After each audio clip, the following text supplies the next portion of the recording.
Good evening, everyone. I usually start by thanking whoever's had to try to pronounce my name, so thank you, Master of Ceremonies. I will second the acknowledgments that were made a little bit earlier. As far as commitment to education, passion for the potential of students, I think with the people in this room here, we have an unmatched population. The presidents, the administrators, the parents, the family members, everybody in here and their commitment to the students is extraordinary. So thank you very much for being here tonight.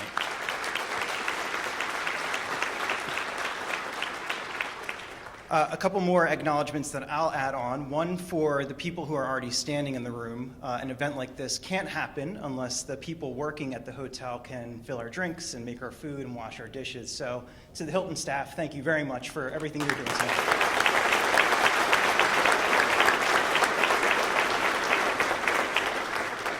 And one more. This one is for my wife, Jessica. As the Master of Ceremonies said, 6 or 7 years ago, I was in the seat that a lot of students are in tonight, and my wife had to work, and unfortunately she couldn't join us tonight. And I think there's probably a lot of people in the audience who are in a similar position where you want your family member or you want your special person to be here, but because of their commitment to putting food on the table and keeping the family going, they're not able to make it. So I feel like we've come full circle, and honey, I'm very glad that you're here tonight.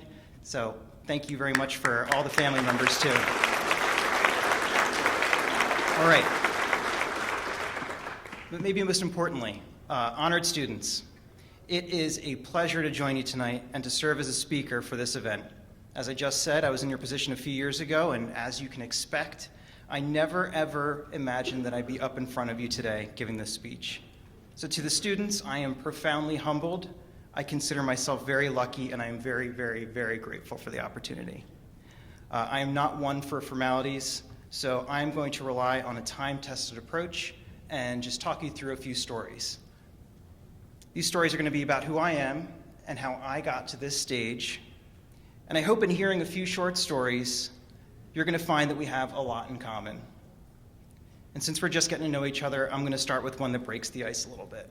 So this first story takes place in New York City. It's late winter, 2010, and New York is having one of its snowiest winters on record. I'm a new student at Columbia. I'm navigating a new campus, a new academic culture, and I'm living off of a dining plan that affords me only 2 meals a day. So most days, I would be one of the first people waiting outside the dining hall for them to open the door, and once they did, I'd scramble in and I'd run towards the hot food. Now at Columbia, they had this really liberal dining policy where meals were measured in an all-you-can-eat fashion. So at the entrance of the dining room, you would swipe your student ID, and then you were permitted to eat as much as you wanted until you left. So once you left, that would count as a meal or a swipe, so a lot of students refer to the meals as swipes. But to complicate things, you weren't allowed to take any meal out of the dining hall. So as you can imagine, a lot of us who had the more bare bones dining plans would come running in, eyes bigger than our stomachs. We'd load up our lunch trays, and often we'd be left in a position where there was food left over, we were full, and we couldn't necessarily bring it with us. Columbia Dining had this loophole where you could take a soft drink or a coffee with you, and my more seasoned classmates eventually taught me that you could fit a whole cheeseburger in a coffee cup. But on this particular snowy day, I'd swiped in and I made a beeline for the food, loaded my plate with a hot meal, and this is critical to the story, I grabbed handfuls of chocolate chip cookies. Again, I was really hungry when I got there. So as it snowed outside, I warmed up with some friends, discussing coursework and the events of the day, and soon a classmate came storming over to the table. He announced, "The ambassador from France is on campus. He's speaking in 15 minutes on the Iran nuclear crisis." So there I am with my food and my cookies and taking this all in. But for me, the announcement was a bit surreal. The two nations had recently had a very difficult and public exchange about the Middle Eastern nation's nuclear program. And at the time, the concerns about the military capabilities of Iran were at a peak, and here I was, just a few feet away from the front seat to an international crisis. So looking at my unfinished lunch, my first thought was, what am I going to do with all these chocolate chip cookies? So in sort of an ethically gray moment, I started stuffing them into all of my pockets. So I ran out of the building, I ran across campus to our School of International Public Affairs, and there I joined a really long line of students, faculty, and community members waiting to catch a glimpse of history in the making. The line moved really slowly, and soon I learned why. With a room packed with international dignitaries, elected officials, Secret Service was on hand. And they were wanding everyone. In some cases, they were patting people down. So the line inched forward. I stood on tiptoes, glimpsing a packed lecture hall with a handful of sharply dressed visitors at the front of the room. Finally, it was my turn, and they asked me to empty all my pockets. I'm not sure what they expected to find when they asked me to empty my pockets, but they were surprised to see the amount of cookies I had filled my jacket with. If you've ever interacted with Secret Service, you'll know how polite they can be. So polite that as people eyeball you up and down trying to make sense of how a grown-looking man is traveling through life with pockets full of chocolate chip cookies, they don't even flinch. So they let me in, and I enjoyed the panel discussion and had a nice snack. But as I mentioned before, I think there's some commonalities in a story like this. I'm guessing that among the students here, there are those who have gone through their day a little bit hungry, short on money, maybe desperate to do well, and not willing to miss out on the best opportunities for themselves and their educations. I'm sure there are students in here who know what it means to hustle on an empty stomach. So standing up here today, I can say that it's been a while since I've felt hungry in that manner, but I haven't forgotten it. And if you feel that way, I'm sure that you won't either. In fact, I would recommend that you do not. Someday you'll be competing for a job against some really smart, capable people. But odds are a lot of the people you're competing against probably won't have been hungry on their way to the job interview that day. So you let that fact empower you, and you own that. Now for some of you, that hustle may be a part of your family identity. So I'm going to jump into my next story.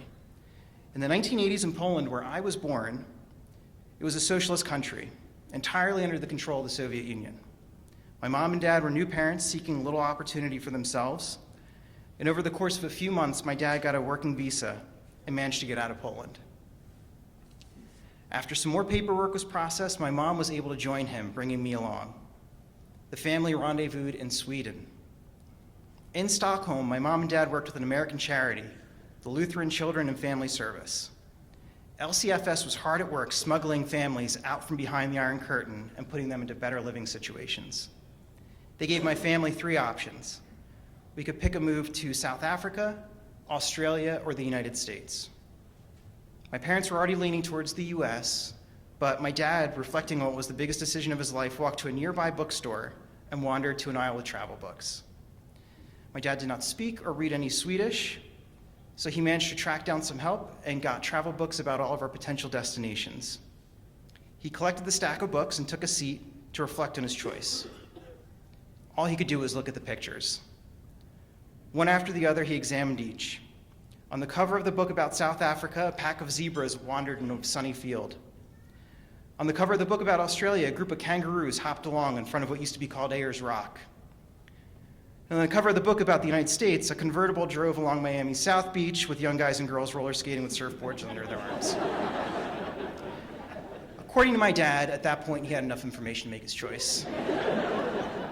So we packed up the few things that we owned and took the $100 that we had to our family's name when we left for the US. We soon arrived in a small town outside of Fort Myers, Florida. A generous family of snowbirds had donated their beach house to refugees, part of the LCFS program. The charity got my dad a job at a grocery store, stocking the shelves. Soon after, he got another job working at a makeup factory, operating a machine that filled the lipstick tubes with lipstick. Each day was a grind, and my earliest memories of my parents are filled with examples of sheer grit and determination. And they're filled with examples of profound kindness. Pastor John Yost, the pastor at the Lutheran charity who brought us to the States, and I continue to exchange Christmas cards to this very day. I thank him every year for his kindness that he showed my family.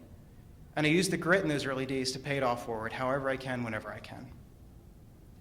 Let's get back to the story. After a few hot months in Florida, my parents followed work opportunities north and we settled in the Philadelphia area. My dad would spend about the next 25 years working at a local school district doing maintenance work. So looking out into the audience, I get the sense that there's probably many of you who can say that life started with not too many luxuries or privileges that maybe some of your peers at your next financial or educational institution will enjoy. My parents really had nothing when they arrived here. And until we became resident aliens and eventually citizens, our refugee status was our only lifeline. And even when we did get the status of citizens, for years there was no safety net and there was no room for error. So they worked hard jobs, they worked long hours year after year. Now, if you've come from similar circumstances, again, you have been given a gift. Hard work is rarely discovered later on in life. It's something that's bred into you. Maybe you're raised by a single parent. Maybe they worked the night shift. Maybe they couldn't make it to all of your school functions. But they gave you an important edge in life. The edge of outworking others when the stakes are really high. Like the hunger example, when you're applying to transfer schools or jobs, know that you can deliver something that many of your competitors can't. Family history of guts. So let's get to one more story. Though my parents valued education, it seemed to have no real practical benefit for them. It wasn't necessarily a priority that I go to college. And growing up in a neighborhood where neighbors were drug dealers, I had no example of academic success in my day-to-day life. That is until a friend of mine started taking classes. My good friend Neil was a harmless troublemaker. I think you all know the type, especially the educators in the room. He was creative, he was intelligent, he had the courage to ask questions about just about anything. And at a certain point, he started taking art classes at a nearby community college. His passion for creative work eventually took him to the Fashion Institute of Technology in New York City, where he thrived as a standout student. I vividly remember watching his progress. I, at the time, working a couple of menial jobs, living with a bunch of roommates and hoping for something better, but not necessarily doing much about it. My dad was hoping that I would just get a good union job somewhere. And finally, and I don't remember what it was, something in me snapped. I got over whatever objections I had. I got my lousy car, and I drove over to Montgomery County Community College. I enrolled in a couple of courses, just things that interested me at first, and I went and I got my photo ID. I remember the feeling of holding that ID card in my hand and seeing my face and my name on it. I felt like I had crossed over into another phase of my life. Something inside me was changing, and on some level, I knew that I would forever be better for it. Now, if you're like me, maybe you got some unsolicited backhanded feedback from friends or family. Now, especially if there's no precedent for it in a neighborhood or a family, people can be skeptical of what education does for you, especially if you're the first one going through the process.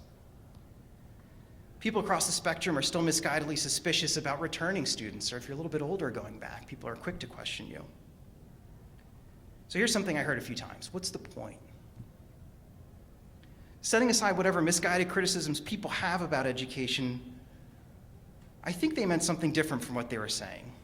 When they said, what's the point? I think they really meant something along the lines of, if you're from a poor immigrant family and the cards are stacked against you, you can't break out of that system with an education. It's an unfair system. Or maybe they meant, don't remind me with your actions that I am living in some way defeated. But whatever it was, I pushed through that. My time at community college was hugely challenging. And I know those people watched me struggle through it. I had to juggle 2 jobs and my own growing drive to excel academically. This meant pushing the idea of quitting out of my head on a daily basis. This meant continuing to field questions and objections from friends and family.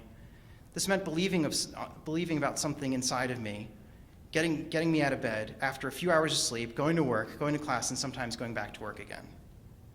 And like the students in this room, I didn't quit. And like the students in this room, a lot of people started to notice. I ended up getting an academic scholarship to Montgomery County Community College. I became the editor-in-chief of our newspaper. I joined the Honors Club.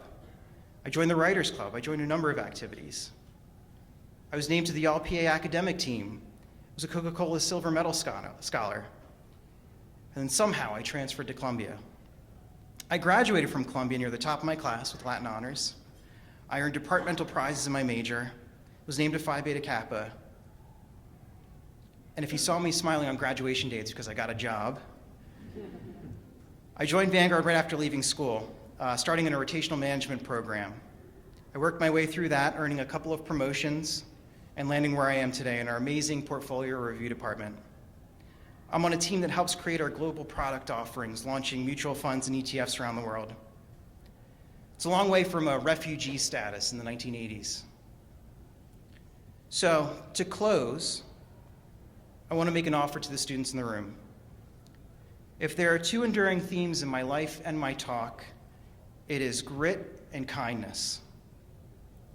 If you're here, it's because you have the grit, and someone around you has had the kindness to recognize you, nominate you, and lift you up to the next level.